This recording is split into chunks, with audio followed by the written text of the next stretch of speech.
ബേസിൽ ട്രോഫിയുടെ വിജയ കിരീടത്തിനരികെ PMGHSS പാലക്കാടും ആതിഥേയരായ മാർ ബേസിലും ഇന്ന് വൈകിട്ട് നടക്കുന്ന ഫൈനലിൽ PMGHSS പാലക്കാടും ആതിഥേയരായ മാർ ബേസിലും ഏറ്റുമുട്ടും.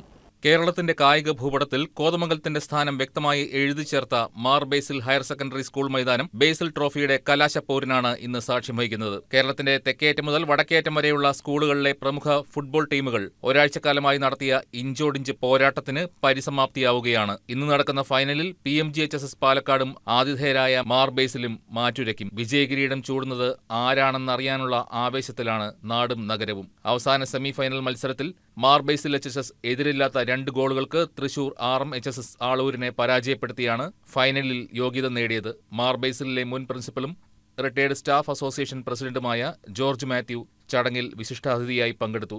School manager Babu Mathew Kaippillil, principal reverend father PO പൗലോസ്, കായികാധ്യാപിക ഷിബി മാത്യു, ഫുട്ബോൾ കോച്ച് ബിനു വിസ്കറിയ തുടങ്ങിയവർ നേതൃത്വം നൽകി.